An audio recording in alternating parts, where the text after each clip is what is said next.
Assalamualaikum warahmatullahi wabarakatuh. Kami dari kelompok 3, saya Surya Ramadhani Batubara. Saya Nurul Masyarakat. Saya Rika Rasna. Saya Dina Herenisa. Di sini kami akan menjelaskan program aplikasi yang kami buat, yaitu program aplikasi motivasi untuk memenuhi tugas akhir mata kuliah pemrograman mobile dengan bahasa pemrograman Flutter. Alasan kami membuat aplikasi ini yaitu banyak orang membutuhkan motivasi atau hiburan untuk menghadapi tantangan. Namun sebagian besar aplikasi kutipan hanya menyajikan secara acak tanpa kemudahan memilih sesuai dengan kebutuhan. Aplikasi ini dirancang menggunakan Flutter untuk menyajikan kutipan motivasi, pendidikan, percintaan, dan hiburan yang terorganisir dalam kategori, memudahkan pengguna menemukan inspirasi sesuai dengan suasana hati. Sebelum membuat codingannya, kami membuat desainnya terlebih dahulu menggunakan Canva. Di bagian tengah terdapat 4 kotak dengan kategori yang berbeda. Pertama, agama, berisi kutipan motivasi yang berkaitan dengan spiritualitas dan nilai-nilai keagamaan. Selanjutnya, pendidikan, menyediakan kutipan yang motivasi pengguna untuk terus belajar dan berkembang dalam pendidikan. Selanjutnya, percintaan, menawarkan kutipan yang berkaitan dengan cinta dan hubungan, memberikan semangat dan aspek emosional. Selanjutnya, hiburan, menghadirkan kutipan yang bertujuan untuk menghibur dan mengurangi stres pengguna. Desain yang sederhana dengan kotak-kotak yang memiliki sudut membulat memberikan kesan modern dan ramah.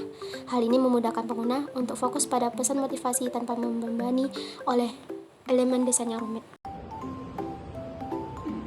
Baiklah, di sini saya akan menjelaskan awal mula pembuatan aplikasi motivasi yang kami buat. Yang pertama, di sini ada folder Flutter Application Motivasi, di mana Flutter Application Motivasi ini terdapat satu folder yang bernama library. Di dalam library ini terdapat folder lainnya yang bernama asset image.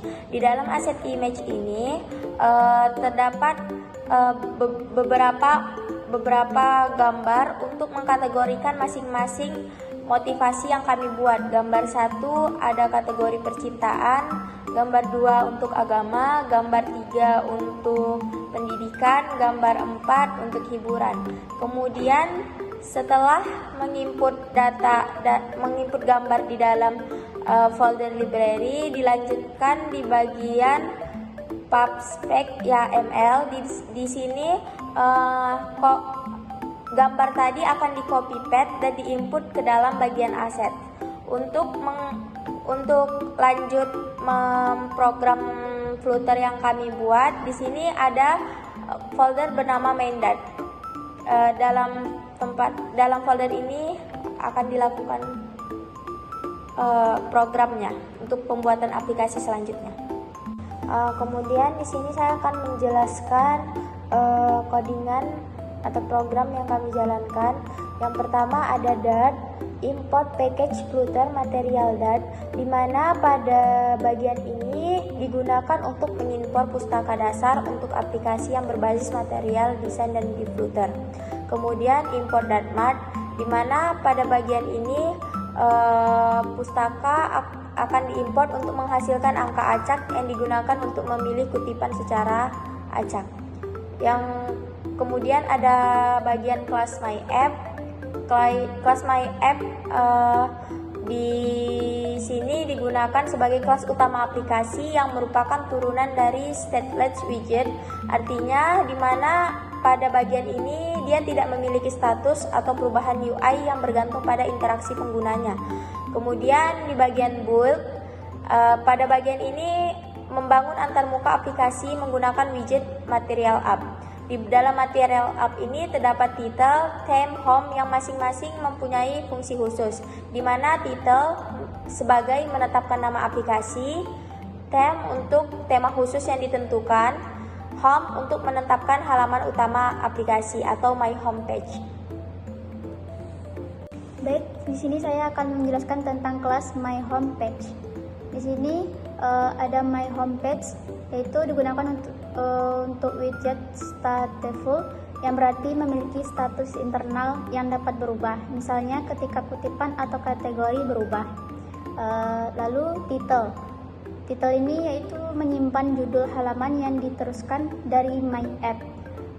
Lalu create state create state ini untuk membuat dan mengembalikan instance my home page state yang mengelola status untuk halaman ini.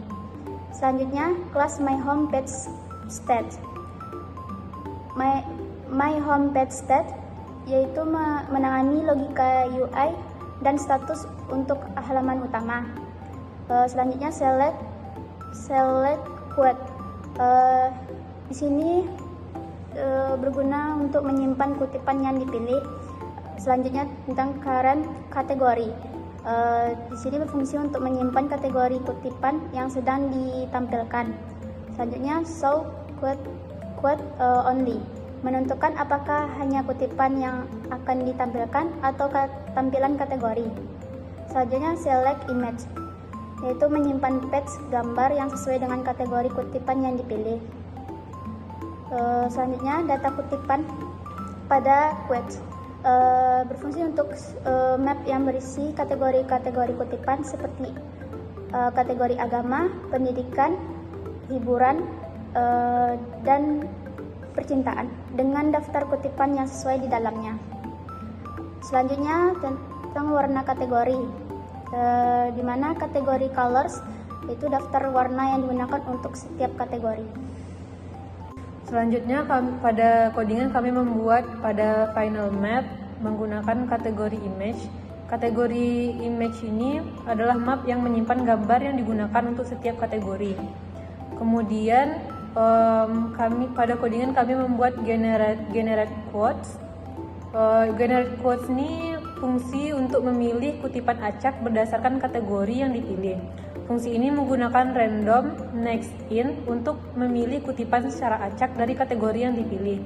Kemudian status diubah menggunakan set state untuk memperbarui tampilan. Kemudian metode yang kami gunakan untuk mengganti kutipan secara acak yaitu generate random quotes, yaitu fungsi ini untuk mengganti kutipan dengan kutipan acak dari kategori yang saat ini ditampilkan. Pada tampilan UI, fungsi build untuk membangun UI aplikasi memeriksa apakah hanya kutipan yang ditampilkan atau tampilan kategori yang ditampilkan. Pada kutipan yang ditampilkan, widget kolom digunakan untuk menampilkan gambar, kutipan, dan 2 tombol untuk mengganti kutipan atau kembali ke kategori. Nah, pada tampilan kutipan itu ada menampilkan gambar kategori, di mana pada menampilkan gambar kategori ini ada lebar dan tingginya, terus dekorasi boxnya, dekorasi gambar, kemudian ada tampilan kutipan, dekorasi tampilan kutipan, kemudian ada style teksnya, kemudian dekorasi untuk tombol untuk mengganti kutipan, dan dekorasi untuk tombol untuk kembali ke kategori. Untuk kategori yang ditampilkan itu ada grid beacon, yaitu untuk menampilkan grid 2 kolom dengan kategori-kategori kutipan. Ada gesture detector, di mana dia akan menangani ketukan pada kategori untuk memunculkan kutipan sesuai kategori. Kemudian ada container untuk mengatur tampilan kategori dengan warna latar dan padding.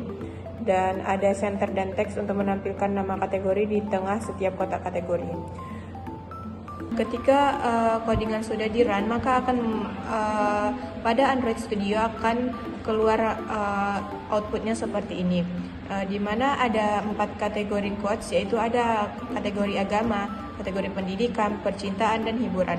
Ketika kita mengklik kategori agama, maka akan keluar quotes agama. Maka kita jika ingin mengganti quotes, kita bisa mengklik tombol ganti quotes, dan jika kita sudah ingin mengganti ke kategori lain, kita bisa memencet kembali ke kategori.